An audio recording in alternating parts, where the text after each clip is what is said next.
What's going on, my people? We are live once again for another episode of the Lucrative MMA Betting Podcast. I need to sort out my audio because it's not 100% right now. I've got my mics over here, so while I do that, why doesn't everyone say what's going on in the chat? I'll address people in the chat. I'll say hello. Hope to see some regular faces here. Hope to see some new people here. And boys, I've been away from the game, at least the YouTube game. I've been in the game every single fucking week, but I've been away from the YouTube game for a while, and so I'm a little bit slacking with the camera. I'm a little bit slacking with the audio, as you can imagine. So a little bit unprofessional from me, but what do you expect from a degenerate gambler? I'm probably not going to be that professional. You know what I mean, boys? So, yeah, just bear with me. I'm going to connect my microphone right now so you can hear my beautiful English accent, because I know you'll love that. The girls love that as well, boys. All right, here we go. Wait there. Should be linking up right now. And yeah, today we're going to break down the entire UFC card and the entire PFL card. We might not break down the entire PFL card. Well, we won't, because I haven't taped every single fight, but I have taped a lot of fights. Same thing with the UFC. I've taped every fight in the UFC, I think, except for one, the Jake Hadley fight, because that literally just got announced, I think it was yesterday. So, yeah, I might not do that one, but I'm going to break down every other fight, boys, and we'll get into it in 1 second. Should be connecting, but it's not.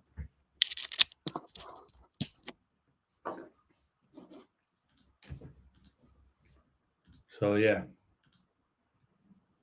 True Religion hoodie, this guy means business. Yeah, you already know, man. True Religion is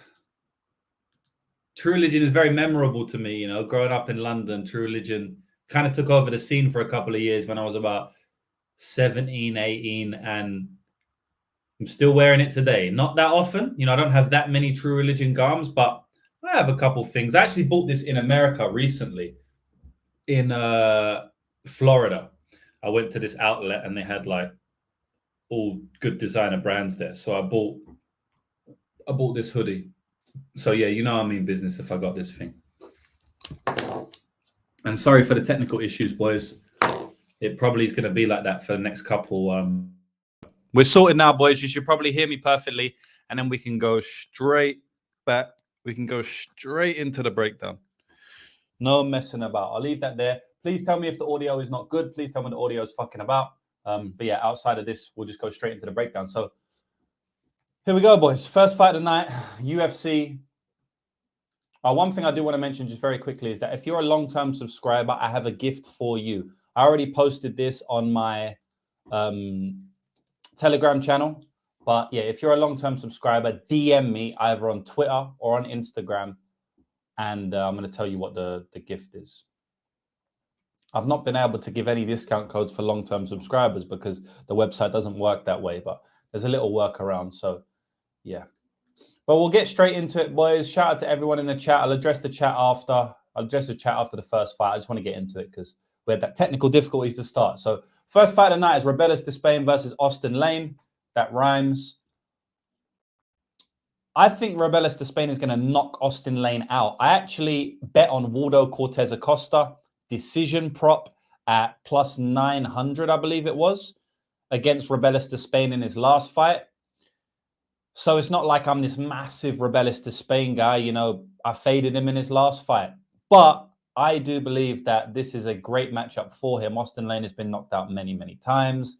This is heavyweight. It only takes one. Despain has insane athleticism, insane physicality. And I honestly think he's going to get multiple knockouts in the UFC. We know what we need to do to beat him, right? Is just take this motherfucker down. He has nothing off his back. I don't think he stood up once from under Waldo Cortez Acosta. He literally didn't stand up once, right? Every time he got taken down, he got completely dominated, got mounted at one point, got put in a Kimura at one point. Waldo didn't really do too much damage from top position because he's just not that good from that position. You know, usually he's a striker, he's a boxer, right? He comes into MMA as a boxer. But even a striker could dominate Rebellis. So, you know, I'm pretty sure that if Austin does get on top here, he's going to go to work. He could potentially even finish Despain, but I just don't see it happening. You know, I think that Rebellis Despain will probably make improvements fight to fight.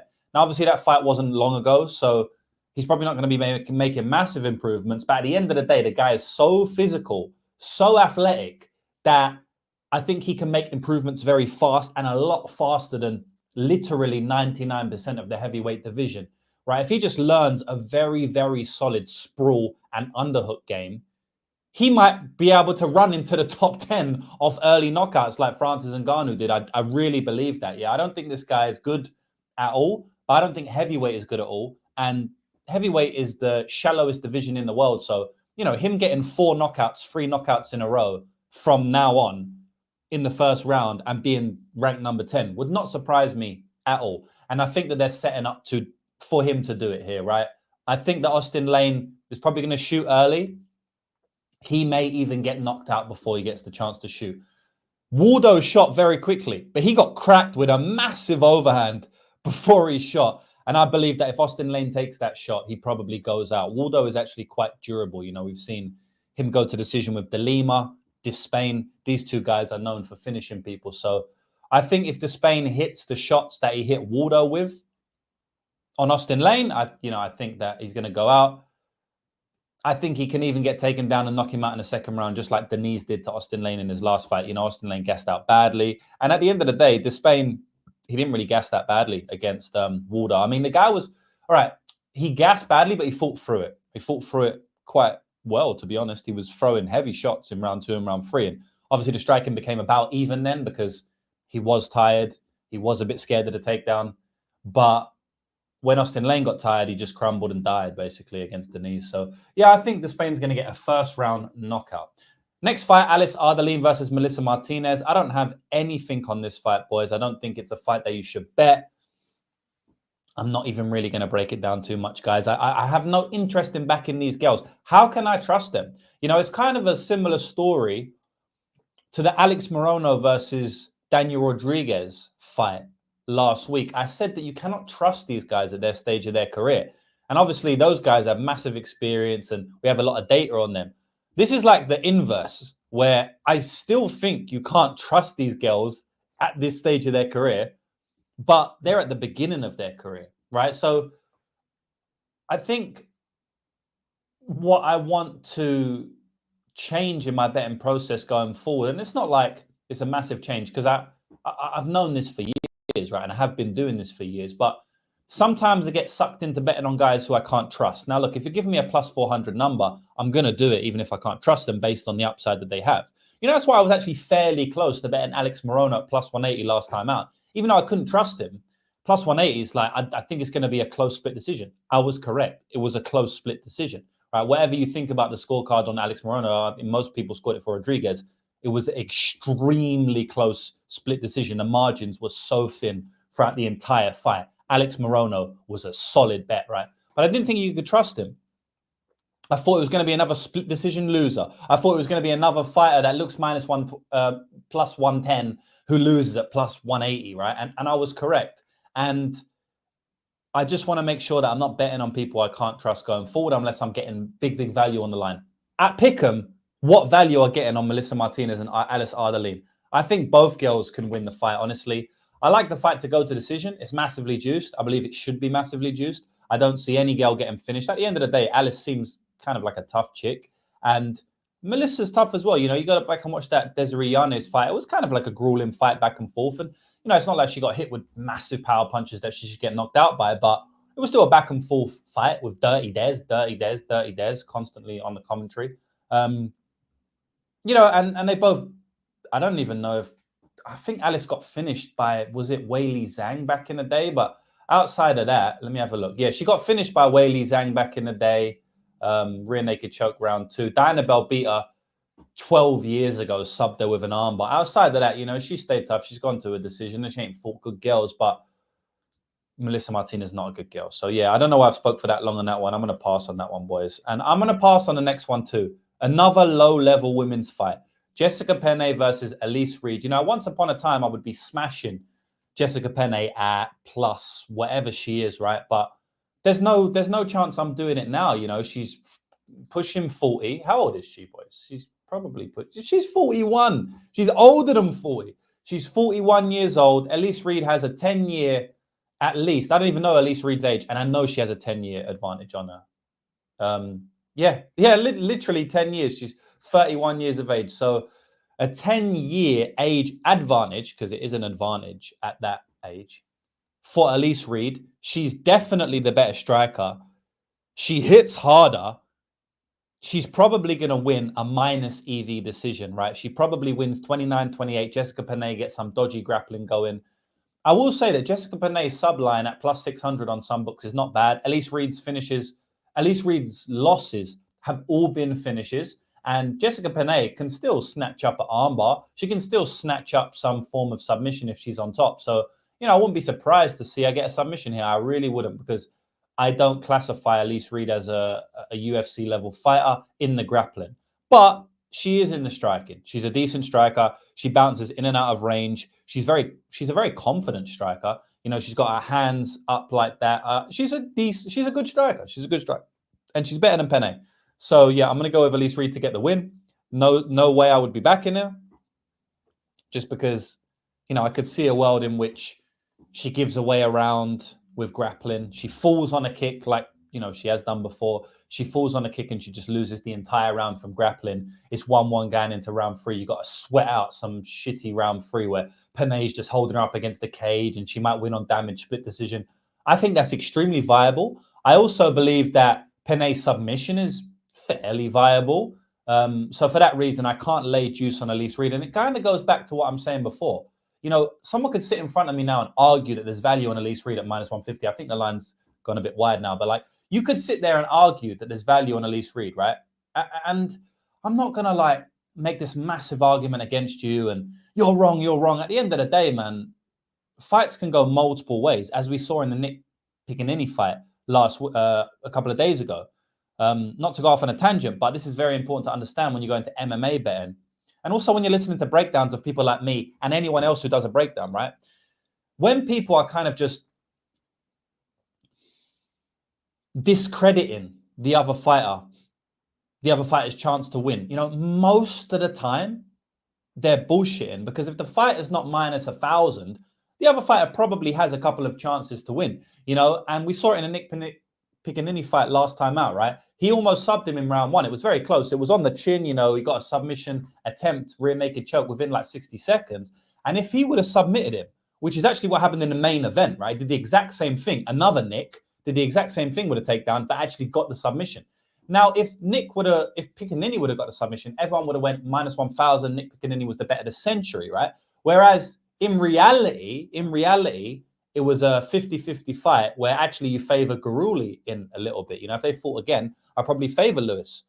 If ever so slightly, it's minus 110 territory, right? But maybe minus 125 to Guruli because of the damage upside. So, I could see a case in where Elise Reed wins the fight cleanly, kind of like how Pilastri did against McKenna last week. But there's a very viable path that Pilastri doesn't win that fight, even though she looked kind of dominant. So I can see Elise Reed looking dominant, everyone calling it a minus 1,000. And in reality, on another day, these bitches can go 29-28 either way. So yeah, that's my breakdown for that fight. I think it's a pass fight for me, and it should be a pass fight for most people, for the most part. My man, Josh, is this on YouTube also? Yes, this is on YouTube. If you are on YouTube, smash the like button. As my guy, Half the Battle says, shout out to Dan, Half the Battle, legendary podcast there. So smash the like button if you can. Mr. JB shows review, best shit. Yeah, for real, man. My man, Jewish Better, we took over the game for a little bit there. The best podcast in the industry. Come at me. Don't at me. But we smashed the game for a while, JB. We got so big, yeah, that one losing week on plus 800 parlays, people were like, fuck you guys, fuck you. But that's just YouTube, that's how it goes. But man, I remember we hit 13,000 views on one episode once, and that's some solid views for the small MMA community. So yeah, I'll have to bring JB on in the future. I am changing things up a little bit. I'm going to do certain different shows. Parlay Madness may continue, but I think I'm going to change the format and stuff like that. But definitely JB will be a continued guest on this YouTube for a long time to come. And he's saying, I know a 52-year-old soccer mom who could take down Reed. Yeah, I agree, man. I agree. The level difference on the mat is stupid. I don't care if she's 62. I agree. I cannot disagree with you. My man Mushroom's in here. What's up, bro? Appreciate you for being here. Mushroom, legend of the scene. I hope you had some nice lunch today, bro.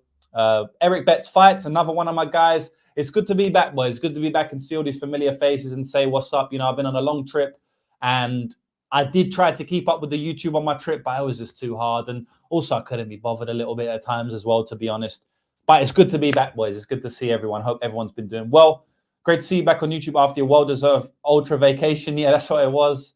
Great to see you guys. Daz and Mushroom. Yeah, my man Daz in here as well. David L saying you're going to break out the stat sheet for these breakdowns since you can't bet on. Yeah, that was a funny one. If any of you don't know, just go and check my replies on Twitter. This guy on Twitter, you know, obviously 99% of Twitter are brain deads, you know, and we had a brain dead that was saying, first of all, he said, I didn't bet on Payton Tao, but then he said the line was minus 125. It was never minus 110. Then he got proven wrong. And basically the guy was saying that I only bet on Payton Tao, but because of my gut, because we had no data on him, even though it was like his 14th fight. So yeah, just some context there, but Twitter's a hilarious one. All right, bro. So we'll go on to the next fight. Jocelyn Edwards versus Tamara's Vidal. So this is another lower level women's fight, but this is a higher level women's fight, at least on the Edwards side. I'd say Edwards is the best fighter out of Arlene, Martinez, Penne, Reed, and Vidal. You know, I'd say that she's actually a decent fighter, and I think she's getting better from fight to fight. You know, I've bet on Jocelyn Edwards a ton. Let's go on her record. It's funny because I bet on this girl a lot, like way more than I should have done, really. So the first time I bet on her was way back in 2021 against Yanan Wu. Right, I bet on her. I don't know what line I got, but she opened minus 110 here. I believe I got minus 140. And she won a decision there. I didn't bet her then again until... Well, I think I might have bet on her against either Kim or Pudilova. I can't remember. Maybe not, though. But I definitely bet on her against Nora Connolly. She got robbed there. She won the fight, a blatant win. And, you know, honestly, the fight wasn't really that close. It was a blatant win. I don't know anyone who scored the fight for Nora Connolly. So I actually don't think there was anybody who scored the fight for her outside of, you know, probably French or Nora Connolly fans. Like, let me know in the chat right now if you scored the fight for Connolly, because that was one of the worst decisions I've ever seen. She got top time for like 12 minutes or something ridiculous, and she won a decision. I also bet on her against Ailin Perez. It was 1-1 going into round 3. It was a 29-28 decision. I believe 1-1 going into round 3. But it was definitely a 29-28 decision. And I think plus 180 was the side for sure there. And I played plus 180. So, you know, I've bet on her a ton. I feel like I've been on the right side every time I've bet on her. Although I've lost twice, which is kind of annoying. And in this fight, I'm going to be on her again, boys. She's way better than Tamara's Vidal. I believe she's not only a better striker. I mean, the striking's kind of close, right? Vidal can explode at times. But what I should say is I believe that she's probably the better striker. And also, she's the better grappler. And this fight, right, there's no way Tamara's Vidal is just blowing her out on the feet. Even if Edwards is not winning on the feet, it's going to be 55-45. It's going to be extremely close. And then if you go back and look at Vidal's career, the girl's getting taken down, even on a regional scene back to Ailin Perez. And Ailin Perez, another one I've backed literally in almost every single one of her fights, instead of the Jocelyn, except for the Jocelyn Edwards fight. And in my opinion, I was on the right side there. You know, one of the girls I've made the most money on ever. I actually had a max bet on Ailin Perez at minus 170 against Ashley Evans-Smith. One of the easiest monies I've ever made. I think one judge scored it 30-25. It was definitely 30-26 though, on one or two judges' scorecards. But yeah, if you go back and even watch that fight, and then even a UFC fight, she's getting taken down multiple times. I don't think she's defended a takedown. I don't think I've ever seen her defend a takedown. Like, I know it sounds kind of crazy, boys, but maybe I didn't do enough tape, boys, but I watched about 3 or 4 fights of Tamara's, and I don't think I ever saw her defend a takedown. So, yeah, the girl's going to get taken down in this fight because Jocelyn Edwards will come out there and wrestle. She did it against Nora Connolly, and if she does it here, she's going to dominate. She could easily win 30-27. And even if she is the stupidest fighter ever and doesn't fight to a game plan at all, in my opinion, she'll probably still win the striking with her long-range weapons. It'll be very close, though. But at the end of the day, man, I think that Jocelyn can win multiple ways. And yeah, she could even dominate from top position. She could find herself in mount and just dominate. So I'm taking Jocelyn Edwards here.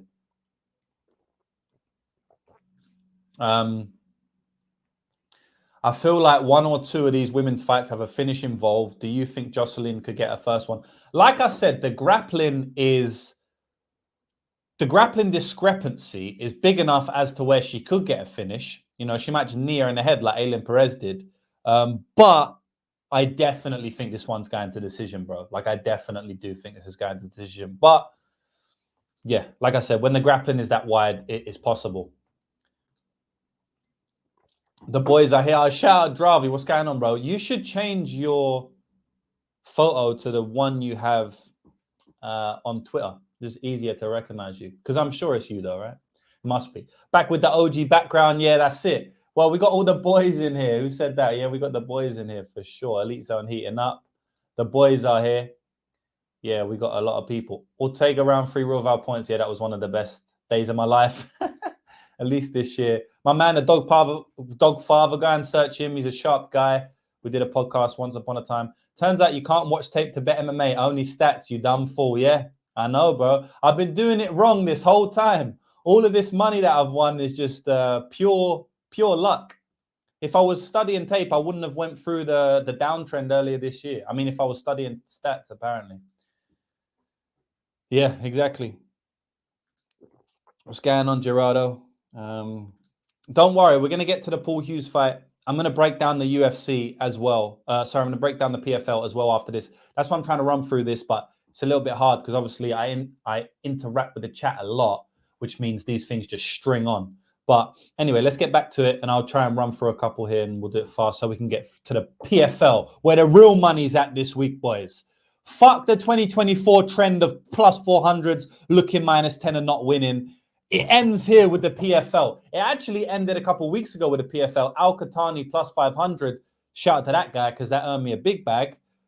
Biggest cash this year for me, plus 500. Biggest odds cash. And the next PFL event is tomorrow. And the big dogs are also cashing. So we'll get to that in a minute, though. Brad Katona versus Jean Matsumoto.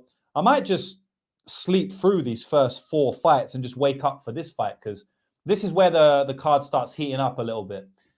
It's a good fight and it's a close fight, honestly. I think that Matsumoto should be favored. And the reason why I think he should be favored is that even in a fight where he's getting taken down, which I do believe that he probably gets taken down a couple of times. I don't know if he's going to get held down for long periods, but I do think he's going to get taken down for sure. I do also think it's possible that he gets held down. Like I don't have a strong read on that. I don't want to sit here and say he's going to get held down or he's not, because sometimes you just don't know, and I don't really have a strong read on that. I do think Brad's getting takedowns, though. I'm almost sure he's going to get a couple. He might ride out top position. If he doesn't, though, or even if he does, I think Matsumoto will do more damage on the feet. You know, I think he's way more dangerous. Like, I honestly think he has more submission upside. I mean, maybe. I think he has more submission upside and more KO upside. By the way, I don't think those upsides are huge at all. I actually played the over in this fight. It was big chalk. I can't remember. It was $1.35, I think I got for the over. So yeah, it was big chalk. So I don't think Matsumoto has a lot of upside to finish, but I do think he has the finishing upside. And I also think he has the damage upside, right? Like, I think he's just more explosive. I think he's going to land more damaging shots. And in that type of fight, it might win him on the judges. It might get him a scorecard or two on the judges' scorecards if it's like a back and forth fight in the wrestling. But at the end of the day, man, Katona's still going to compete on the feet.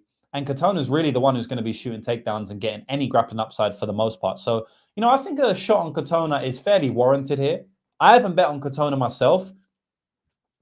I'm being a little bit more cautious with the underdogs in the last 2 months or so. I'm starting to be a little bit more cautious with the underdogs. And look, not fully cautious. I'm not staying away from them. If I did stay away from them, then, you know, I wouldn't have cashed that plus 500 Al-Qatani, like I said. But I am being a little bit more cautious because at the end of the day, man, this entire year I've been getting killed on underdogs. And boys, I've had some horrific bets as well, right? I'm not saying that all my bets have been value at all. I've gone through periods where I've had really, really bad bets, look square as fuck. So hold my hands up for that. But the fact remains that this year, my biggest lack has been big underdogs. And in a lot of those spots, you can go back and scroll my Bet MMA, in a lot of those spots, going back to Johnny Eblin versus Impa Kasanga, and I had to watch that yesterday. That pissed me off. Plus 350 on Impa. Like, a lot of the spots I've been killed on is underdogs that look plus 130, but they're plus 300, and they've been losing. So, you know, Brad Katona, last time I looked, he was sitting at plus 180. He's plus 168 now.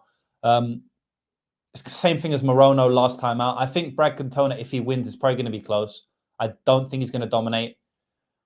Like I said, I don't have a strong read on the grappling on the top time upside. So he could dominate if he can get top time, but it's hard for me to get a strong read on that. So more often than not, I feel like it's going to be a very close and competitive decision. Whereas I do think Matsumoto can I think Matsumoto has a higher upside in this fight. You know, I think that he can dominate more than Katona can dominate. If they fought 100 times, Matsumoto probably wins the fight cleaner than Katona's wins, if that makes sense. So I'm just taking a back step. Like I said, I've been burnt on underdogs this year, and mainly like bigger underdogs than plus 168, but I have been burnt on some underdogs. So I'm taking my time. I'm not rushing in. If I bet it now, I'm going to get plus 170 instead of plus 180. Okay, it's not a big deal. You know, I'm just going to allow myself a little bit more time to think rather than hopping in on the earliest line as possible. You know, a lot of times now I'm betting a little bit later into the week. Not trying to run after the best line I can get every single time, just because sometimes you rush into bets that you don't actually want when you do that. And I've done that many times, right? I've gone back and taped the fight again, and I'm like, fuck, I don't even really want this plus 250. I know he's plus 210 now or plus 180, but I don't even really want it. Yeah, I can hedge out, but you can't always hedge out perfectly. Depends where the line has moved, and hedging can be a headache as well. And sometimes you just want to have a bet that you like, right? So yeah, I'm going to pass at the moment, but I do think Brad Katona is the value side for sure, because I think he has the grappling upside, and I think the striking can be close. Mateus Nicolau versus Asu Almabayev. You know, Mateus Nicolau has very good takedown defense. We saw that in a Tim Elliott fight and a bunch of his other fights that he hasn't been taken down in the UFC, you know, but those were against fighters who are not very good at shooting takedowns. So I didn't take too much from that, to be honest, but I did take, you know, I do think that his stat of what's his Nicolau's stat on UFC stats of takedown defense is massive. It's like 92% or something like that. Let me tell you exactly how much it is. I do think that is a little bit. Yeah, takedown defense is 93% on UFC stats, right?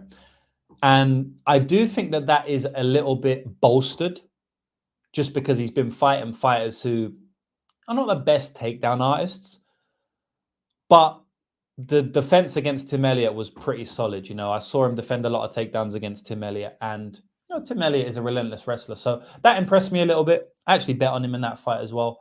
You know, it's funny because I bet on Mateus Nicolau a lot coming in. Well, not a lot, but I bet on him against Tim Elliott, and I bet on him against David Dvorak. But I've actually faded him in his last two fights, Brandon Royval and Alex Perez. So I'm actually 4-0 on Mateus Nicolau fights all time, which is good. And I actually bet Brandon Royval via KO at plus 900 in that fight as well. So I feel like I have a good read on Mateus Nicolau's style. And I think that he's going to have a good round one, unless he gets deaded, which is definitely possible because it seems like Nicolau's chin was never that good, but it seems like Nicolau's chin may be even degrading a little bit more. It's a little bit hard to say. You know, it was a kind of a brutal knee that he took from Brandon Royval, and then obviously it was a big overhand he took from Perez, but he's been getting knocked out from his first stunt in the UFC, and you know, I wouldn't be surprised if he got hurt again, even against Asu Almabayev, who hasn't shown to have the best knockout ability. I definitely think it's possible that he gets knocked out again. At the end of the day, flyweight, when you got a bad chin at flyweight, it's just like, it's red flag city, man. It's like Matt Schnell, you know. It's like Matt Schnell. It's red flag city, you know, to be known as a bad chin at flyweight. It's just not good. On top of that, Mateus Nicolau, even when he's winning fights, he can be low volume. I mean, I remember the fight against David Dvorak. I was sweating heavily in that fight. I bet Nicola, and I bet Nicola points. He actually almost finished him, which is funny. But I was sweating heavily because that was a close fight. And Dvorak's a good fighter. But, you know, time and time again, Nicola will have close fights because he doesn't throw a lot of volume. And if you're not throwing a lot of volume, he's not really going to be able to counter you that much. It's just kind of like a staring contest. So I don't think he's going to be shooting and taking down Amabayev too much. I think if he does that, he might get reversed and taken down himself. I think Amabayev has the takedown upside here. I think he has the finishing upside as well. I think he has the knockout upside. He definitely has the career trajectory upside, which is something that's massive, that has to be capped in, that a lot of people don't actually cap in. And I don't know why, but it's definitely a real thing. Momentum is a real thing. Mindset is a real thing. Trajectory is a real thing. Age, longevity, the amount of times you've been finished, the amount of times you've been knocked out, the amount of times you've been at the top, and now you're fighting these up-and-comers that are not even ranked. You know, all of this stuff matters quite heavily in MMA. And it seems to me no one really caps that in. I must say no one. Obviously, there's a lot of people listening to this. I cap it in. Of course, there's a lot of people. I'm saying in general, that doesn't get capped in that much. Now, hype does. Let's not mistake what I'm saying for hype, because hype is massive, right? And hype gets capped in way too much. Actually, you need to fade hype. Like Tyra last week, I bet on Tyra. Terrible bet. Why was he that price? Probably because of hype at the end of the day. And I fell for it. Sucker. You know, hand up, whatever. Bad bet. But all of the other stuff I said, don't confuse that with hype, you know, because that doesn't always get capped in. So I feel like, you know, there's a lot of upside for Amabayev here. Now, big step up in competition. It could just be that Nicola is just a cleaner fighter, the better fighter. He is a better striker, you know, technique for technique is a better striker, but I think he's less durable. So even a better striker can lose just from being less durable. You know, we've seen it time and time again in the UFC. So yeah, I'm going to have to side with Amabayev here. He's got too much upside for me. I think that round one could be tight, but he could just get his grappling going, you know, as the fight wears on. And I just feel like even if he doesn't take Nicola down, he can probably win fights via chain wrestling and keeping it up against the cage for the last 30 to 40 seconds of a close, low volume round.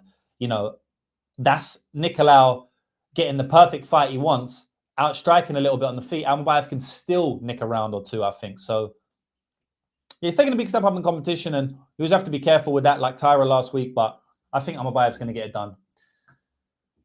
Next fight is Darren Elkins versus Daniel Pineda. I will address the chat in a minute. I just want to fly through these a little bit because obviously I'm going to break down PFL as well.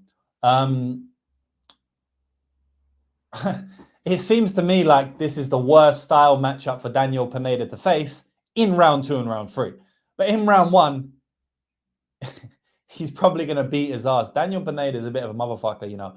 I bet Nathaniel Wood versus Daniel Pineda over 1.5 rounds in their last fight.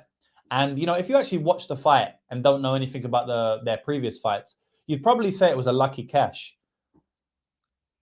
I knew Daniel Pineda was going to get beat up badly. And I knew that he could land something on Wood, but I just was very confident it was going to go later into the fight. Now, obviously, when Daniel's gas starts to go, he's still extremely tough, but I didn't want to play the GTD, which I was very close to playing. But I laid a bit of juice on the over 1.5 rounds, and it didn't look pretty. I still think that's value on that because Daniel is so fucking tough, and Nathaniel's like just going to outskill him early, easily, which is what he did. Daniel gasses out badly, and, you know, you might watch his fights and do tape study on him and get the impressions that he's a bit of a quitter and stuff. The guy is fucking solid, man. Like he's very fragile, but he's solid at the same time. He's fragile in that, like, his eye bust open, he cuts easily, he gets wobbled all the time, he gets dropped all the time, he gets dropped from leg kicks. Like, the guy is just, it seems like he's always getting hurt. But how many times have people got him out of there? It's not easy to get this guy out of there. This guy stays tough, stays strong. And he's also a motherfucking round 1. Like, he's very dangerous. He beat Movlik Kobalayev in round 1 back in the day, but Kobalayev's a beast, man. He beat Jeremy Kennedy, who's another beast. Shout out to my guy, Jeremy. He beat him in round 1. And even in the UFC, you know, Tucker Lutz, I remember we bet on Tucker Lutz. We bet on Daniel Pineda plus 200 against Tucker Lutz, which is insane. You know, finished him in round 2 there. So he's definitely, you know, got upside in this fight early, but I just feel like Darren Elkins, the damage is, this is a perfect fight for him because it's someone who's going to gas out, you know, and there's not really much to say. I've seen Daniel kind of give up. I've seen Daniel give up takedowns on top time before from being tired. And you know, outside of round one finish or beating Darren so bad in round one that it's kind of like a 50-50 fight round two and round three, which is definitely also possible. It's not only the finish we have to worry about, it's the damage. I think that is outside of that, this is an Elkins fight all day long. So yeah, personally, I haven't played anything yet because it's, again, like how much value am I getting on the line? Darren Elkins, because at the end of the day, he's 40 years old. It seems like it's moved to pick him now. It's tough for me, man. It's tough for me. Do I really want to play him? But I'm going to call him the winner. And I'm going to say it's a good stylistic matchup for him outside of, you know, round one, which is going to be like, it's going to be like that against most people, right? Like Darren's going to, even to this day, Darren's going to work a lot of people in the featherweight division outside of round one. Next fight is Jake Hadley versus Cameron Smotherman. I'm passing on that one, boys. And the reason I'm passing is because I haven't even taped Cameron Smotherman. I know these guys well. I think I'll just give you my prediction. I think Jake Hadley's probably going to fuck him up, to be honest. Like, I don't know if he's going to finish, though. And, you know, the over right now is sitting at plus 135. I could see a Jake Hadley decision. But Smotherman, I've seen Smotherman smothered. I've seen him hurt a lot. It's hard for me to get a beat on Jake Hadley's finishing instincts because, you know, Malcolm Gordon, like, he runs through him in 30 seconds. And then outside of that, he's not really hurting too many people. You know what I mean? But obviously, he's fighting good fighters like Charles Johnson and Callum Loughran as a brickhead. He's mini Drew Dober, you know. So Alan Nascimento, I mean, he lost the fight, it's grappling. So yeah, definitely possible that he just blows through him in round one. It might be another Malcolm Gordon, but Smotherman's a good fighter. Like, he's not bad. He's just, his grappling ain't good, and Jake Hadley can just take him down and dominate. And I do think Jake Hadley hits like harder, so I think he can like hurt him on the feet. But yeah, that's it. Next fight is going to be Sumudaji versus Charles Johnson. I'll break this one down and then I'll hit up the chat.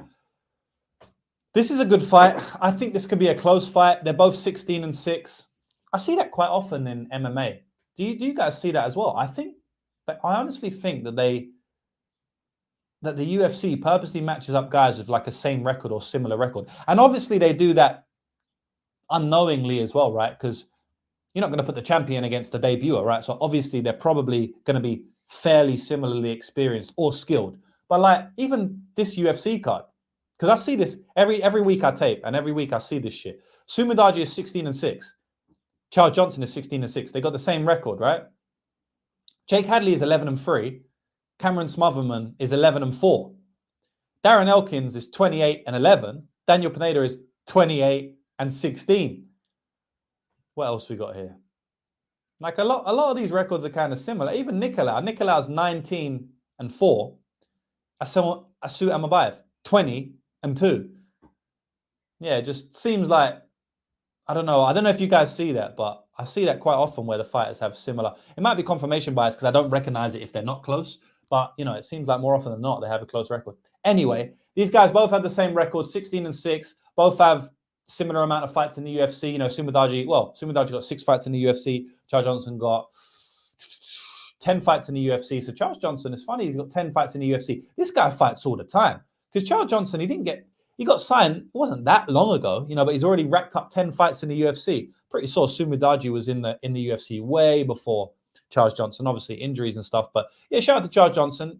He's a good fighter, solid fighter. You know what you're getting with Charles Johnson outside of the grappling. You don't know if he's going to grapple or not because he's got the skills, boys. He's got the skills to grapple, but he doesn't do it that often. And in fights that he should, he doesn't do it. And it's kind of stupid.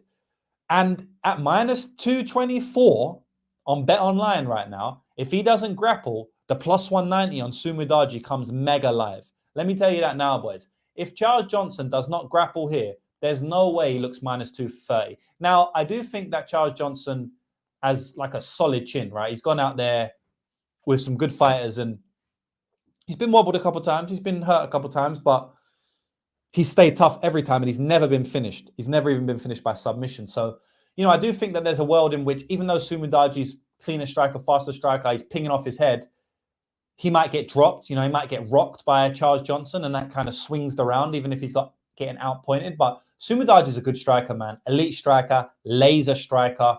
And at the end of the day, man, you're not going to go out there and have a striking fight with Sumudaji and just dominate him or fuck him up. That's not going to happen. So if Charles Johnson comes in here and doesn't grapple, like, to be honest, he usually doesn't really do it that much. This fight is looking -110. This fight is looking Joshua Van, Charles Johnson. Even worse, honestly. Like, Sumudaji is probably a better style matchup for Charles, just because he's going to be on the outside and he might be able to control range a lot better than Joshua Van. And he hits with his legs and his hands. So I think Charles Johnson definitely should be favored in this spot. I'm going to pick him to win. The reason is because I think that he's more durable. I think he's got massive grappling upside. And Sumudaji is a fish on the mat. She is Marina Rodriguez style. If Marina Rodriguez... No, she's not even Marina Rodriguez, because Rodriguez don't really get finished, But this geezer, every time he's on the ground, he's either getting finished or almost getting finished.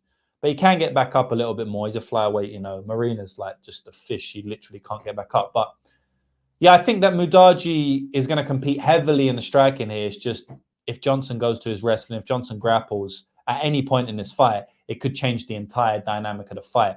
And it will be annoying to have a bet on Sumudaji and see him grappled, because it's so obvious that it could happen.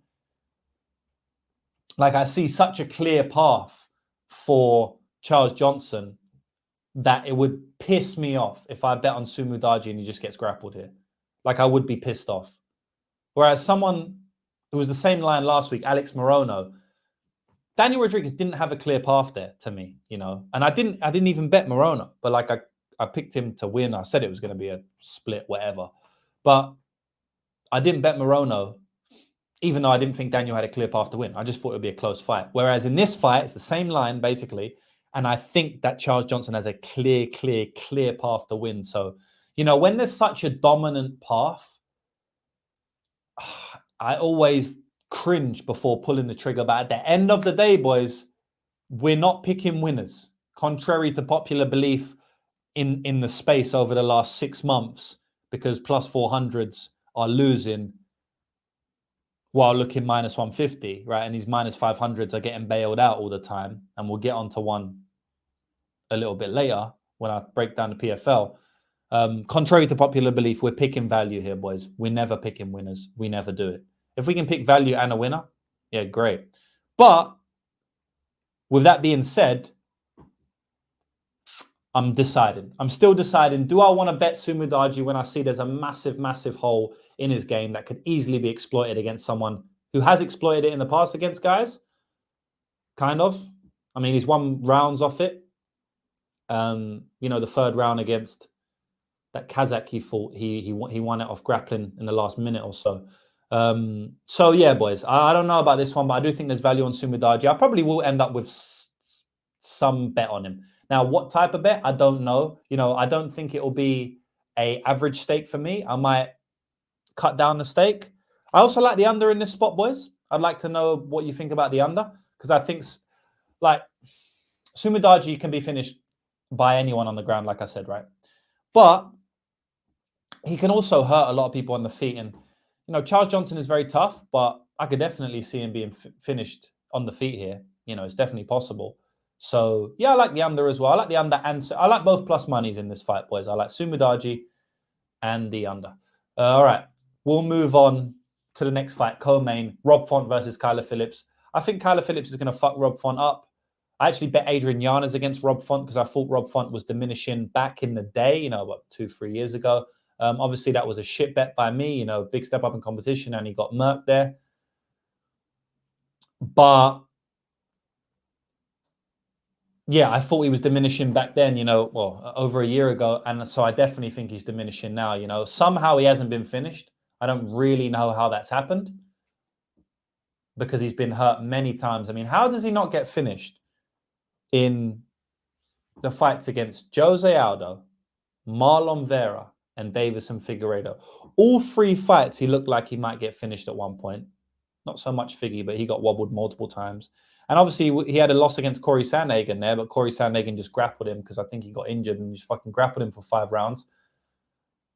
Do I really want to keep losing money on Rob Font to get knocked out? Probably. I mean, I think this is maybe... I think this is a spot he gets knocked out. I never forget Kyler Phillips pinging his shin bone off Yadong Song's head in round 1. Like, that was one of the cleanest head kicks I've ever seen. It kind of skimmed off the top, but sometimes that makes it even worse. It fucks up the equilibrium, right? If he hits Rob Font with anything like that, I'm almost certain Rob Font goes out. So, yeah, I think Kyler Phillips is going to win, and I think he's going to win inside the distance. Maybe I get burned again because Rob Font just apparently doesn't get knocked out these days. But, yeah, that's my prediction. Next fight is going to be the main event. And, yeah, I'm going to address some of the chat. Oh, fuck it. I'll just do this last fight as we're on the main event and then I address the chat. I'll keep it fast on this one, boys. We're already 45 minutes in. I don't want this to be a 2-hour podcast. But it won't be anyway because I'm not doing the whole PFL. But, yeah, Renan Ferreira versus Francis Ngannou. Obviously, Francis is the better fighter. Obviously, is the more well-rounded fighter, which is quite funny when I'm talking about Francis Ngannou. But, you know, he clearly is. If Francis Ngannou wants to come out here with his singlet on, I think he can dominate Renan Ferreira. I think he can probably get a round 1 submission, which sounds quite funny. But I do actually truly believe that. He also can get a round 1 ground and pound.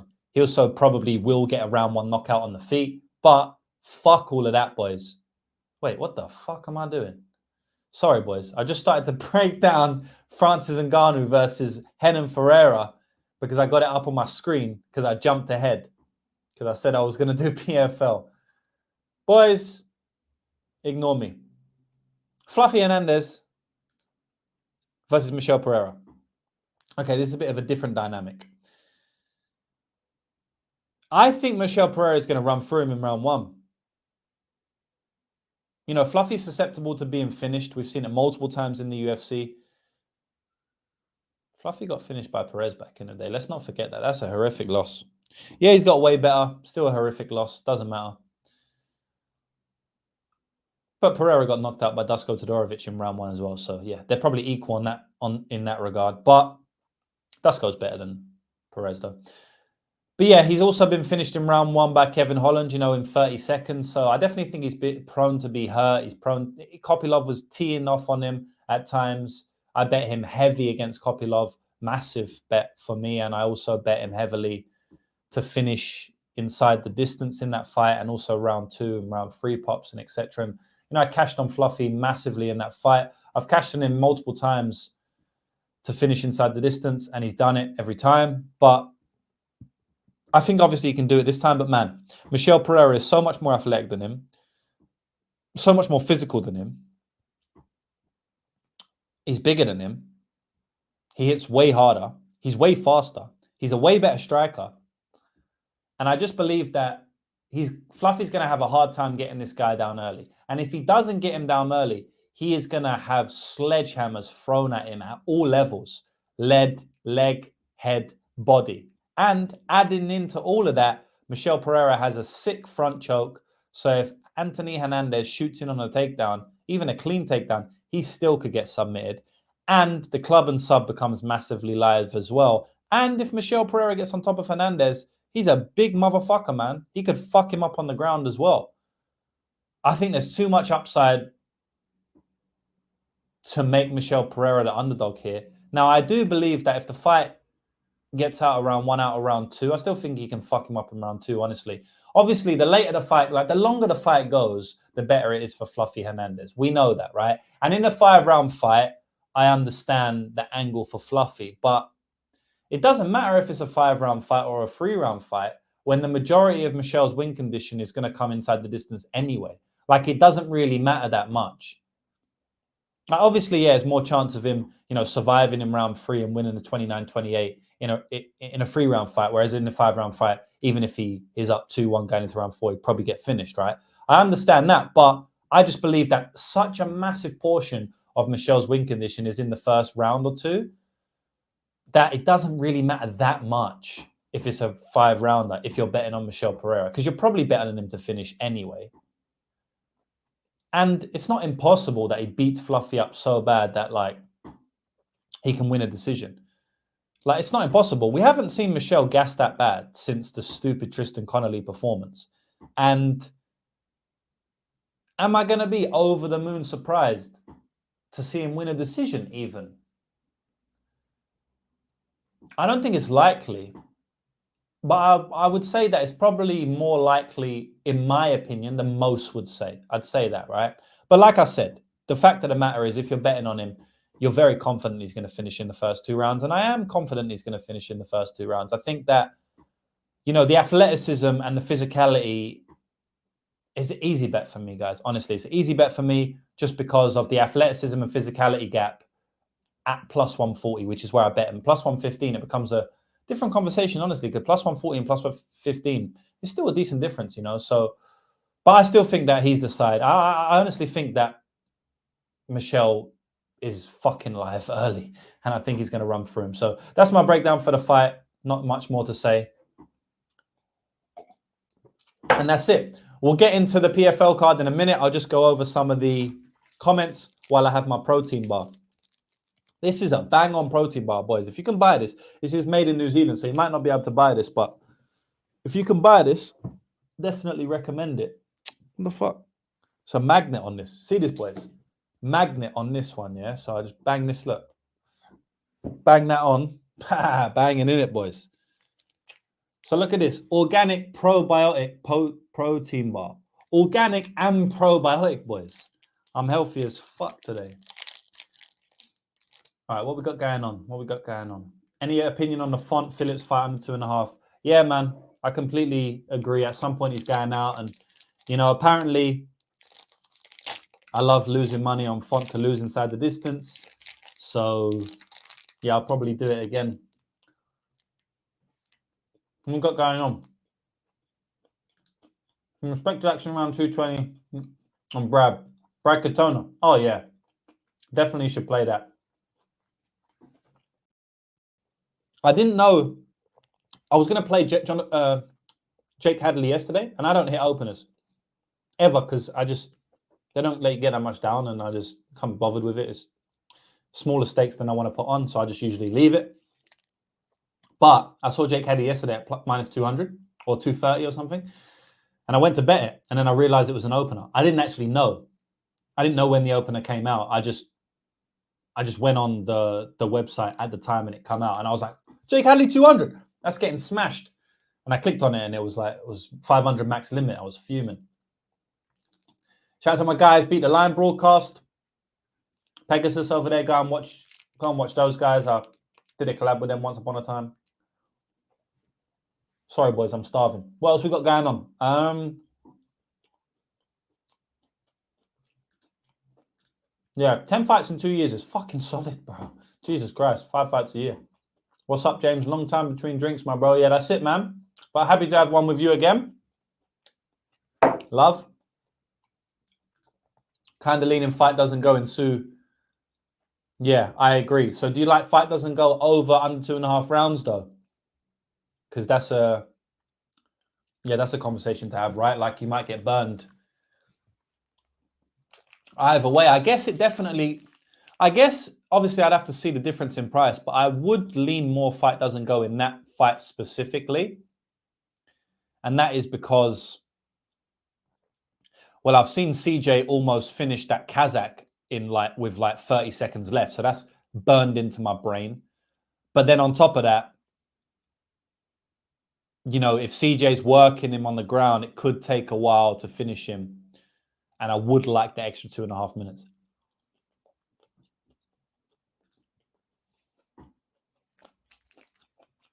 Yeah, I agree. I just don't know if I want to. I honestly might play both. Like I said, I like the under and I like the money line. I might play both, reduce average stake on either, so I'm not putting too much on it. But yeah, I might do that. But CJ decision is favored by the bookies for a reason, right? But yeah, man, you're right. CJ's not covering in the decision. Like if it goes to a decision, I don't think I'll be sad with my Sue money line play, unless CJ's just got off tons of ground and pound on the ground and Sue survived. But then I probably won't care. Then I'll probably be happy with the under 2.5 play. So yeah, it's true. Sorry, bro. It wasn't an early stoppage, no. But it was a weird knockout. He was up against the cage. He just got finished by like some punch that looked weak. It was very strange. But I don't think it was an early stoppage. Read off who Pereira has been beaten. I know he hasn't been beaten, man, but I mean, I know he hasn't been beating anyone that good, but I mean, at the end of the day, man, the breakdown is the breakdown. Like, he's so athletic, so much more physical. Andre Petrosky was 10-0 going into that fight. You can say what you want about... Look, wait there. And I'm going to talk about his welterweight as well, right? The guy, he's undefeated in the UFC. Tristan Connolly was some bullshit performance. He backflipped like a fucking moron. Whatever. He is minus 800 against Tristan Connolly today. Like, no word of a lie, right? So he won the fight. Fuck off. Diego Sanchez, he won the fight. Zelim Mehmediev, shit win. Chaos Williams, good win. Nico Price in 2021, good win. Andre Fialho in 2022, decent win. Ponzinibbio in 2022, decent win. Andre Petrosky, 10-0, decent win. Michael Alexejczyk, decent win. Pereira, below decent win. Like, I'm not going through bum.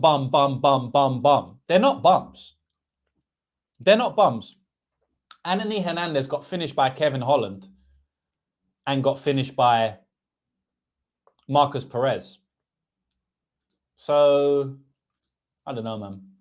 I don't really think he's been fighting. I don't think he's been fighting the worst ever. Organic doesn't mean healthier. I mean, it definitely does. It literally does. The Dogfather, CJ has a really good round 3. Yeah, true. I didn't really think of that off the top of my head right now. But yeah, CJ always has a good round 3, man. So yeah, that's a must. Props not up yet on USA books. What props? You got all the totals and that. You don't have KO and stuff like that. I ain't locked in any of those. I usually lock those in like today or tomorrow because even though I can bet them a little bit earlier sometimes, when I send them out to my guys, I want to make sure that my members can also bet them so I don't bet early. Probably made a mistake once or twice and sent something out early, but, you know, I never do that. So what else we got going on? All right, we'll go into the PFL, boys, yeah? And I should probably bring up the PFL fights here, right? So you can see it. I know you might want to see my beautiful, handsome face, but I got to be professional a little bit, boys, and post up the actual fights. I should have been doing that the whole time. I'm hungry, boys. I have to run through this one quickly. All right, boys, here we go, yeah? Let me share my screen. Is the value on CJKO? I mean, it could definitely be a ground and pound. You know, Schnell was fucking ground and pounding him to death, but there's no way I would play KO and then like leave submission or leave the under or something like that. That would just be stupid.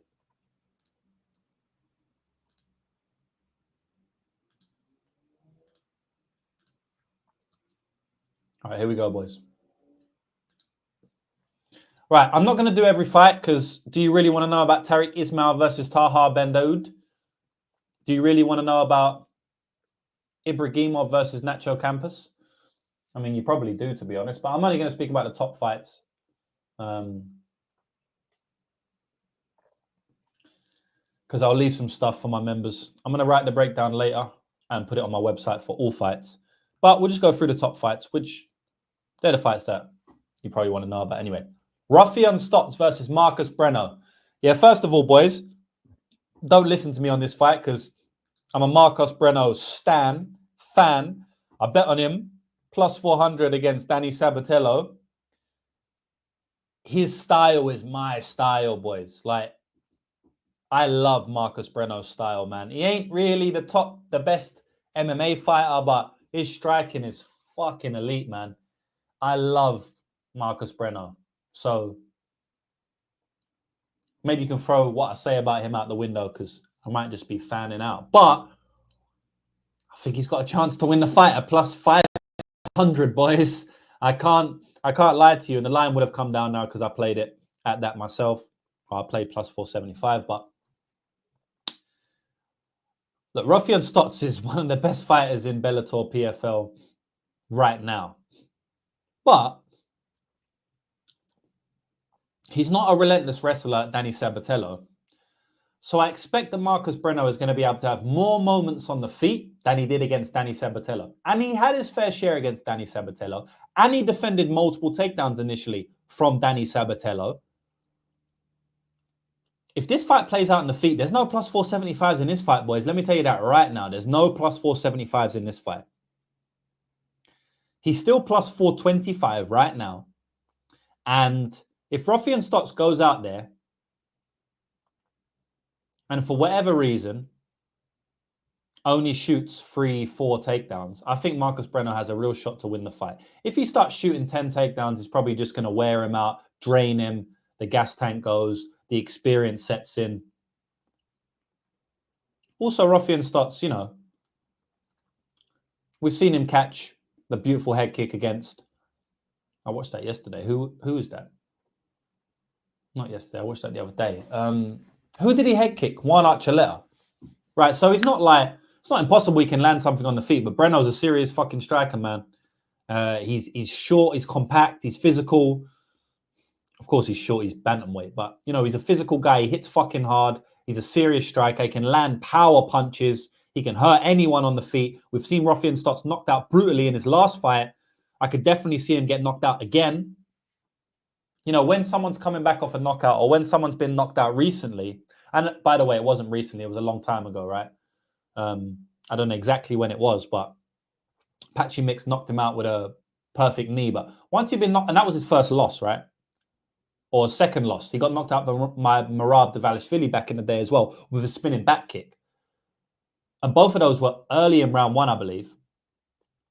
Or both of those were in round one. He's been knocked out twice before. Right? I could definitely see him get knocked out again. And he did actually come back against Danny Sabatello in his last fight and obviously didn't get knocked out there. That Patchy Mix wasn't the last fight. Danny Sabatello was. But what I'm saying is this guy's not invincible. He's knocked out before. He's been knocked out before. He can be knocked out again. Yeah, I don't know what to say about this one, boys. I'm not... Raufeon Stots was minus 750 yesterday. Right? Like, I don't think that he's minus 750. At all. At all. He definitely should be favored. He definitely should be favored. I'm picking him to win, gun to head. Actually, fuck that. No, I'm not. I'm picking Marcus Breno to win. I don't want to fucking cuck out. I'm picking this guy to win, but the value's on that guy. Whatever. Sometimes I do that. Fuck that. Marcus Breno's my guy. He is knocking out Raufeon Stots tomorrow. Stots is a wrestler, a great MMA fighter. He's going to make a mistake in this fight and strike with my guy. And yeah, he's not going to win the striking battle. He's going to get knocked out or he's going to lose a decision. And that's it. We're riding with Marcus Breno. Let's fucking go. Plus 475. Bang. Big Bird saying, are you saying we should dart throw on Breno? Yeah, bro. I haven't run any data. This is all tape study. So because it's all tape study, it's just a gut feel, you know? And I just have a gut feel that Marcus Breno is going to smash Raufeon Stots here. So, but yeah, for all the people who can't read between the lines, because I've been doing this content game for a long time, boys. And, you know, 99% of you will be like, you don't even need to say this, James, but trust me, I do. For all of you who can't read between the lines, don't put your whole bankroll on Marcus Breno. It's not a lock. But with that being said, it's a lock. Raufeon Stots is getting smashed. So yeah, next fight, boys. I'm going to look like an idiot if he goes out there and does him like Danny Sabatello. But not really. That Danny Sabatello fight, go back and watch it. It's not... Yeah, he fucked him up when he got him down. But man, Marcus Breno fucked up then by engaging into the wrestling himself. He was looking good early, and obviously it's a long fight. But yeah, anyway, well, not going to repeat myself, boys. AJ McKee versus Paul Hughes is the next fight. And unfortunately, I'm going to have to side. Yeah, plus 600. Oh, that's beautiful. That is beautiful. Yeah, unfortunately, I'm going to have to side with Paul Hughes in this one, boys. I'm going to have to side with another underdog. And the reason is because AJ McKee has never looked good outside of round one in his career. Has AJ McKee ever looked good outside of round one, boys? I don't remember it. I don't remember it. Obviously, I need to be running the data, you know. We need to get that guy from Twitter because he's got all the data and I don't have the data. All I have is tape. But from my tape study, from my peasant style tape study, I don't remember him looking good outside of round one, boys. Sydney Outlaw, I bet on Sydney Outlaw there. He had literally... Boys, do you remember when the plus 300 Sydney Outlaw or whatever, plus 250 Sydney Outlaw lost cleanly 30-27 after having 14 minutes of ground control? Boys, do you remember when he had 13 minutes of ground control and lost 30-27? That was lovely. Yeah, like, look, round one, all these round ones, yeah, we know about that. Do you remember the Pat Curran fight, boys? That was not pretty. I remember that back in the day, boys. That was not pretty, man. That wasn't pretty. Or was it the Derek Campos fight? I think that's the one that wasn't pretty. I didn't watch it for this time out, but I think the Campos one, that weren't too pretty, that one. Look, he's got round one. I faded him here against Patricio Pitbull. I played Pitbull at like plus 250, and he lost the decision. It was a 50-50 fight, and he was minus 400 or whatever he was because of the stupid guillotine in round one. If he ain't getting a guillotine in round one here, then I don't think he's going to look good. I don't remember him looking good outside of round one. So why am I going to expect he looks good outside of round one here? Paul Hughes is a bit of a prospect, you know. He's a good prospect coming out of the UK scene. I mean, I don't know if he's classed as UK. He's from Northern Ireland, I believe. But yeah, he's a Cage Warriors champ, solid fighter in all realms, very high IQ. You say AJ has no process, and literally has no process. Paul Hughes have fucking process, man. He knows what to do in every realm of the fight, whereas AJ McKee is just kind of freestyling out there. And obviously, it can go good for him time and time again. You know, he's very athletic, very physical. He has very, very good submissions from all positions. You know, he's slick jiu-jitsu. So that probably helps his style. Like, if you actually tried to make AJ process grapple, or if you tried to make AJ follow some type of game plan, he's probably going to start losing decisions and stuff like that. Honestly, it's probably better for him to go out there and just half YOLO it. Kind of like Conor McGregor. Like, he kind of just has to go out there and fucking swing lever, you know what I mean? But at the end of the day, man, it's not going to carry you for your entire career. There's going to be a time where it lets you down, you know, having no process. And guess what? It let him down against Patricio Pitbull. And it might let him down here against Paul Hughes. I think Paul Hughes has a chance to win the fight. I'm not going to call him out, right? He's no Marcus Breno. He's no Marcus Breno, boys, but he's a serious prospect. I think he's got a lot better since his Vucinic days, and that was only 2 years ago. So, yeah, lost the split to Vucinic, beat him in the rematch. I just think there's a chance he wins this fight, man. I mean, not really much more to say, you know. It seems like it's going to be a very, very 50-50 fight to me, you know. Outside of AJ doing him early, which I do think AJ has a good... I think AJ will probably win round one. I really do. But I think round two and round three, like I said, AJ's never looked good out of round one in his career. So I think round two, round three, I think it's going to be tough, man. And I definitely could see Paul Hughes bringing back round two and round three. It's going to be a dogfight, no matter what happens. Unless he just finishes him early, it's definitely going to be a dogfight. And in a dogfight, I'm taking Paul Hughes, man. I'm taking Paul Hughes. So, yeah, I just feel like it should be 50-50. If this was 5 rounds, I'm thinking Paul Hughes. I'm thinking Paul Hughes should be favorite. I'm not going to say favorite because I don't know, man. I'm not going to say favorite because Paul Hughes is just like, he hasn't fought the level of competition of AJ McKee, and he is a bit unproven. It's not like AJ's fought the best fighters, but he's fought on the biggest stage. He's done more in his career. He's been a champion. This is a big step up for Paul Hughes, fighting on a big stage from Cage Warriors. You know, yeah, he fought Bellator against Bobby King, who's not really anyone at 40 years of age. But you get what I'm trying to say. AJ McKee, I understand why he should be favored, even though he probably won't look good late. he's had a lot more experience. He's been there, done it. You know, he can definitely dog out fights too. Even a Spike Carlisle fight, you know, he stayed tough there because Spike's a nutter.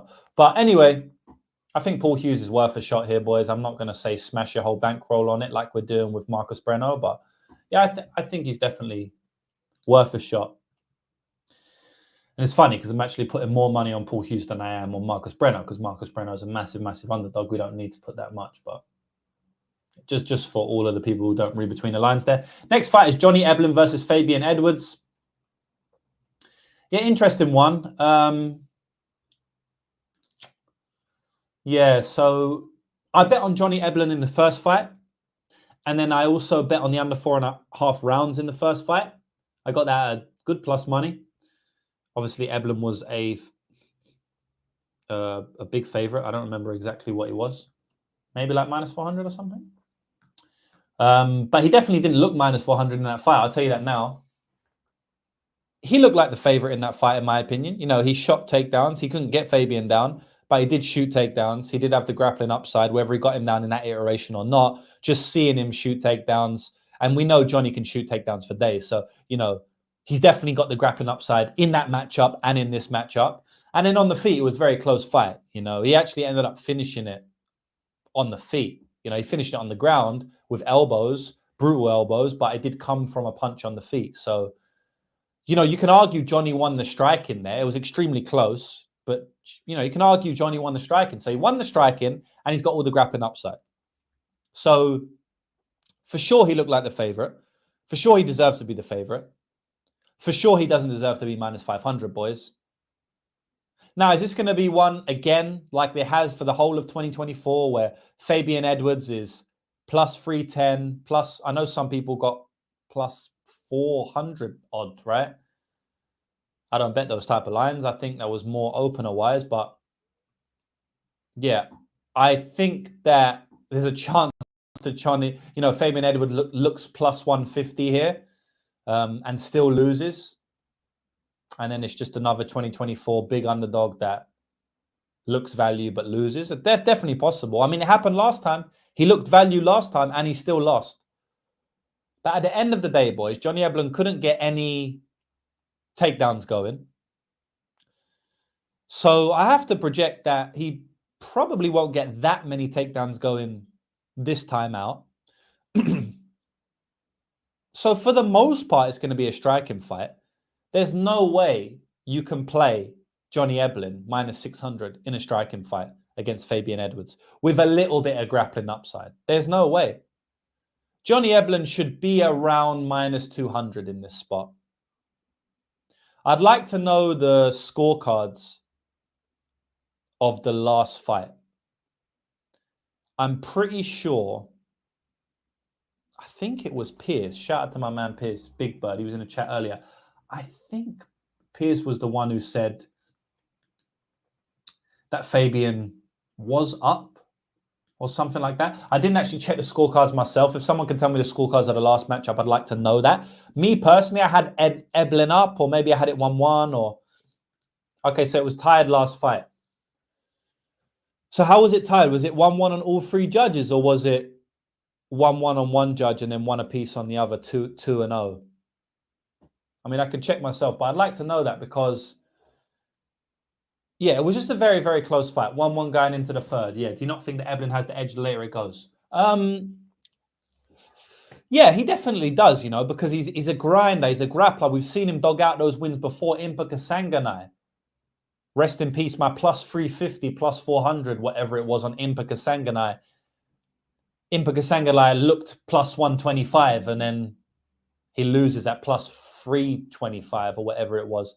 That was like early on into the plus 400s, looking minus 110 and losing days. That one hurt, and that kind of kicked it off. I remember from there, I just went on like month streaks of the same shit happening. I even faded Impa again in his next fight at the same price, plus 300 Jacob Nedo, and he looked minus 110 or whatever it was, and then. So I'm thinking it can definitely happen. And it happened in this fight as well. Johnny Eblin versus Fabian Edwards last time out. I definitely think it could happen again. But I think that a shot on Fabian Edwards is warranted, man. You don't have to put a lot on it, boys, but yeah, I just feel like it is very, very close. And I would give Eblin a -200 price tag, probably. I can't make him any better than -200 based on what I saw in the last fight. Yeah. Okay, so it was 2-1 for Eblin on one scorecard, 2-1 for Fabian on one scorecard in 1919. Yeah, judges had a 2-0 Edwin and 2-0. Yeah, and honestly, I can see that. They were very, very close. You know, usually I would argue against that. I don't even argue against that in that fight. Like, I could genuinely see someone saying Edwards is up 2-0 and also someone saying Eblin is up 2-0. I could genuinely see that that is viable. It doesn't happen often. Most rounds are more clear and easy to score, but this fight wasn't easy to score. So, yeah, man, not much more to say than that, boys. I mean, Johnny Eblin looked -200 last time out. Got a finish that I don't think is that predictable on the feet. I don't think Eblin's going to finish him on the feet this time out.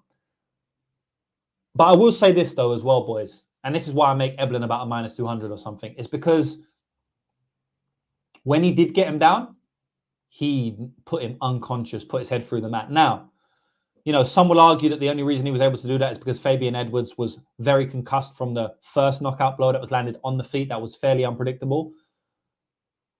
I can't argue against that. We'll never know. We'll never know how badly concussed he was. You can't really see it. I've rewinded that exact sequence to try and determine how concussed he was, to determine whether he got fucked up on the mat because he was just knocked down or whether he got fucked up on the mat because he ain't all that good on the mat and Eblin's a bit of a beast there. And I come to the conclusion to say that, of course, the knockdown had a massive part to play, but it's hard for me to say that it was all that and it was nothing to do with Eblin being a bit of a beast on the ground and landing elbows and heavy shots and being quite aggressive. And at the end of the day, if he does get a takedown, which is possible, he almost had one in the first fight. I think it was in round 2. Because the first few takedowns he was shooting were kind of shit. But the third takedown, I think it was the third takedown he shot. I think in the second round or third round. I believe it was the second round. The third takedown he shot around the third or fourth or whatever. He shot just after Fabian Edwards reset, and it was a very good shot, and he came under, and then he very close to getting him down. It's definitely possible he gets a takedown in this fight. You know, all he has to do is switch a couple of things up. He can get Edwards down, and if he does get Edwards down, he may have a big edge on the ground in terms of ground and pound, and maybe even jiu-jitsu and stepping over into some form of rear naked choke or something like that. It's definitely possible, right? So we have to give him some credit for that as well. And we have to not only give him grappling upside, but give him finishing upside on the mat. And we have to give him a bit on the feet because he did it last time. So, you know, there's definitely a lot going in Eblin's favor here, but I cannot make him -200. At the end of the day, man, Eblin's been hurt on the feet as well. He was getting pieced up by Tokov in, I believe it was round 1. And he got fucked up by Impa, almost finished. The guy's just tough as fuck. And also, last thing I'll say on this, Edwards cut him open with a brutal elbow. Edwards is very good at elbows, just like his brother. Edwards cut him open with a brutal elbow in that first fight. And who knows if that goes into round 4 and round 5, how that affects him. Do the doctors stop it? Does it go in his eyes so he can't see? And now he hits him again. I think it's very, very viable that Fabian Edwards cuts him open yet again with another elbow. It's definitely viable. And like I said, he got hurt badly in that Impa Kasanganai fight. And Edwards, he's very good at landing big shots. That karate stance, 1-2. He has a lot more power than his brother. I could definitely see Edwards landing a shot that drops Eblin in this fight. So although it didn't happen last fight, Eblin could be the one that gets dropped and then gets mounted in this fight. It wasn't even a mount. It was from, I don't think it was a mount. Eblin finished from full guard, I think. But yeah, you know, it's definitely possible where Edwards knocks Eblin down and gets on top of him and rides out a round or hurts him on a round. So yeah, that's it, man. Not too much more to say about this one. Yeah, that's it, boys. I think Eblin's worth a shot. Edwards is worth a shot here. Next fight, one of the most exciting fights of the year. One of the most exciting fights on the card. Cameron saying, I watched the Dana White's Contender Series breakdown and smacked that +575 climb by sub. Yeah, I wish I played that. I ended up on Souza KO. And, you know, a lot of people I think one person messaged me saying, I can't believe that you bet on Souza because, you know, you were slagging him off the whole broadcast. And, you know, I didn't really bet Souza. He was -180 on the money line. I would never dream of playing it, but plus 300 is a massive, massive line for a KO. If Souza faced Klein tomorrow, I would smash plus 300 KO Souza again. I'll probably play Klein submission as well, but I would definitely play Souza KO again. So, just to clear that one up, boys, it's not, if we can't find value on the money lines, we might be able to find value on the props.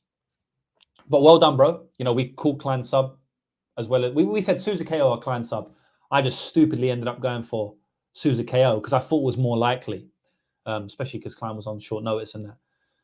Then Klein sub. But well done, bro. Well done for cashing it. Happy to see people cash.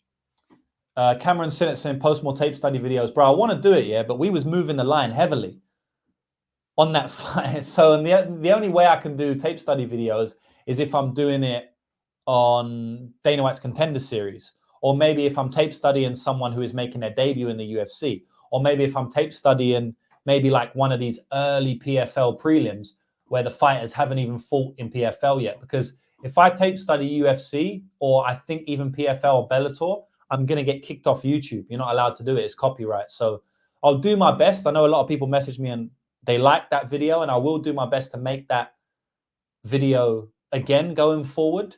But I'm going to have to be very smart on how I do it. Like maybe I could have done it on Rocha versus Clayton Carpenter, but not really. I mean, maybe I could have done Clayton Carpenter's like pre-UFC days or something like. There's a potential I can do it some way, but yeah, it's tough on the UFC, honestly.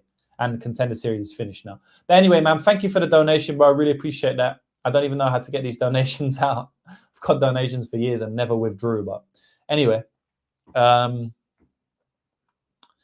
much to say about this one, except for someone's probably going down. I think they're going to swing gunshots early.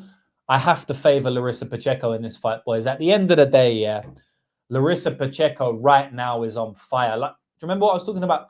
Career trajectory. Do you remember I was talking about mindset? Do you remember I was talking about wars in the octagon? Not only age, but age of like fight age. All of this stuff, right?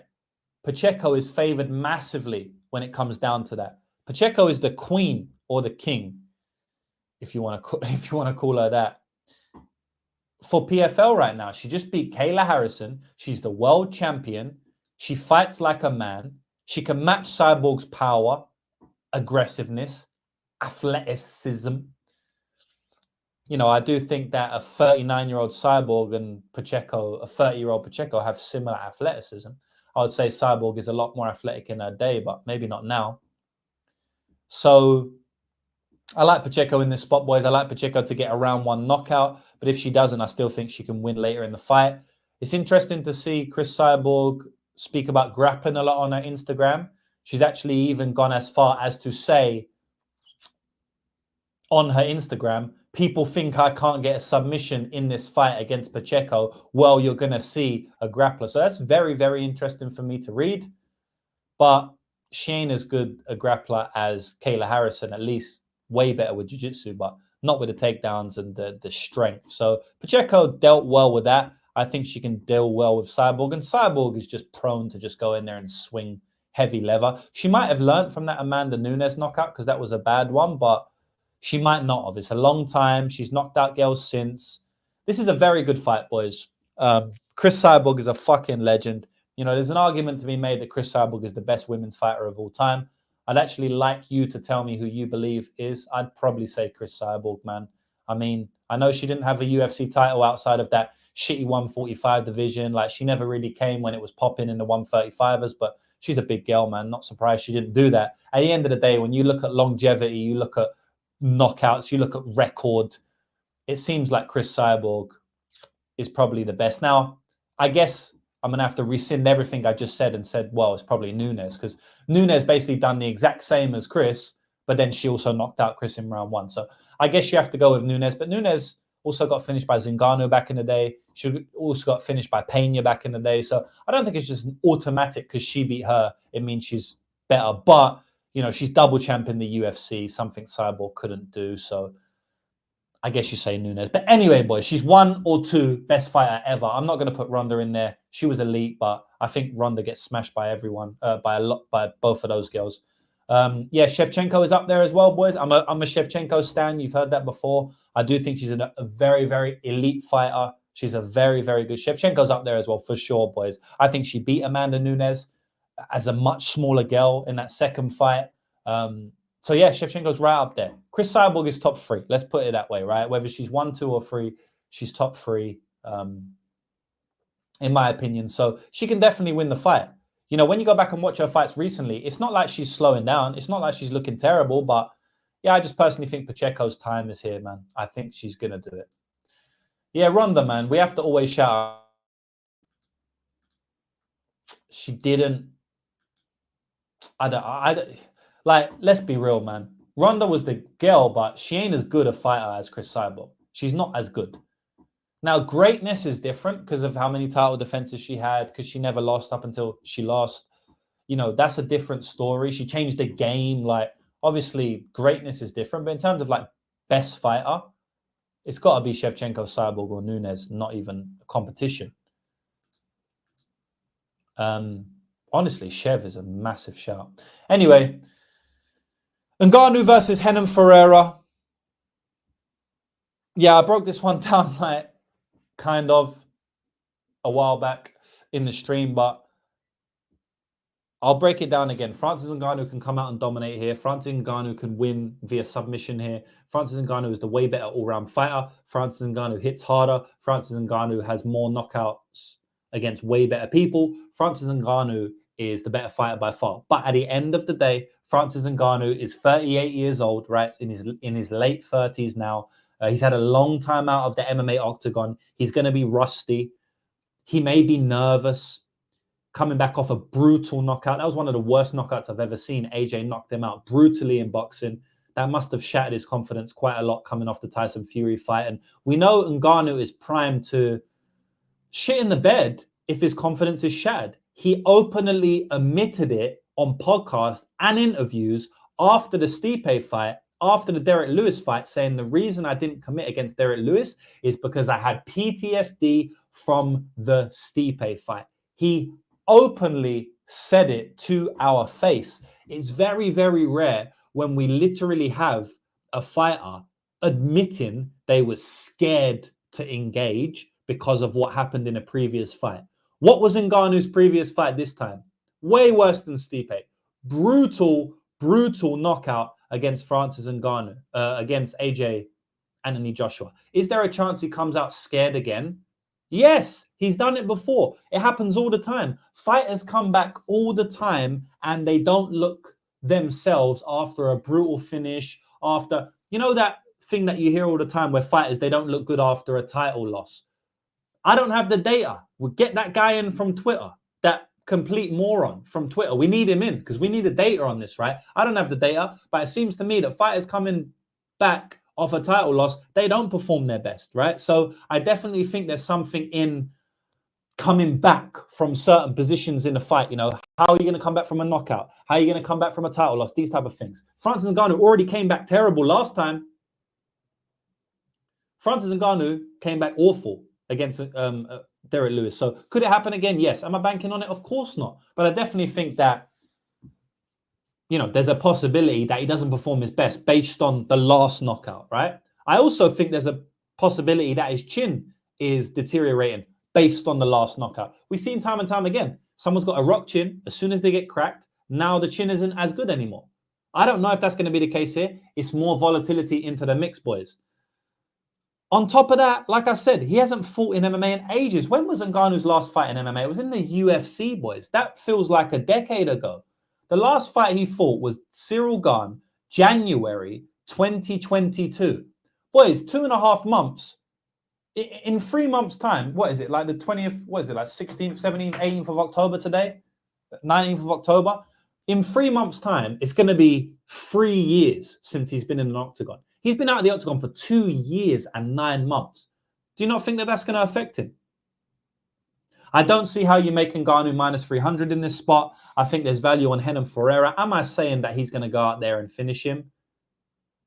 Yeah, fuck it, I am. Renan Ferreira via knockout. Francis Ngannou at minus 300 is the squarest of squares. I've never seen anything squarer.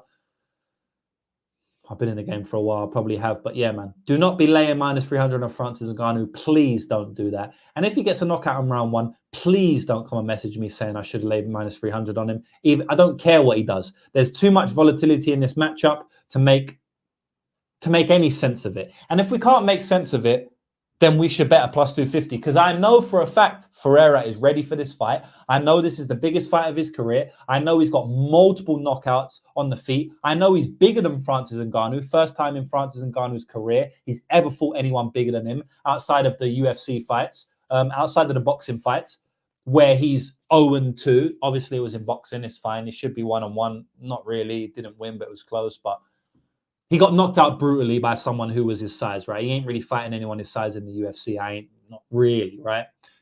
Even his,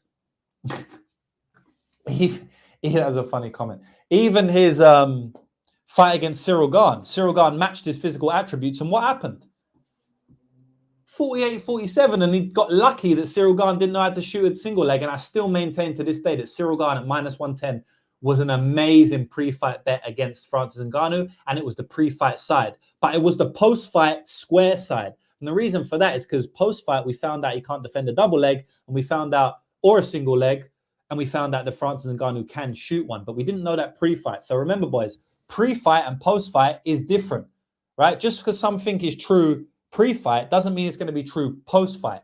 So we always have to understand that when it goes into gambling, because it could just turn out that post-fight Francis Ngannou was minus 900 because he did shoot a takedown and he did smash him from top in round 1, right? Just that could be the truth. But pre-fight, there's no way of knowing he's going to do that. He's only done it once in his career, and he didn't even do it in round 1. So you get what I'm trying to say, boys. Gane is not Ferreira. I never said he was, my brother. Ferreira round 1 KO, massively possible, my brother. I mean, if Ferreira gets it done, probably will be early. I don't think he's really winning a decision over Francis Ngannou, because at that point, Ngannou's just going to, it's either going to be a low volume, nothing happening, and then at that point, I would assume that if it goes 5 rounds, Francis Ngannou has shot a takedown. And if he does, he could dominate. He really could. So yeah, easy bet for me on Renan Ferreira, although I have no idea what's going to happen in this matchup. So that's it, boys. Do not parlay Nganu versus Eblin. And that's it. Not much more to say, boys. I broke down basically the entire PFL card and definitely the entire UFC card. And thanks for rocking with me. Hopefully you make some money off this breakdown. I do sell my bets. You can get my breakdowns. You can get long shot parlays, long shot prop bets, the best parlay pieces of the weekend, my plus EV bets that I didn't bet, all of the good stuff. It's not just a betting service. Obviously, all my bets as well. It's not just a betting service, though. I've got all content on there. If you want to support me, you can go to lucrativemmabetting.com. And that's it, boys. Nothing more to say. Hopefully, you enjoyed the breakdown. I will be gone. I'll leave a minute or two for the chat. If you've got any questions, last questions, please ask me. If not, I'll be gone. Didn't even bet Talbot minus 110. I should be gone on that one. I should leave. And actually, I saw you bet minus 105, so well done. He actually went to plus 100 at one point, but I don't want to embarrass the guy. So, yeah. Peter Egan, shout out. Are you related to Tom Egan? The Irish dude who was in the UFC.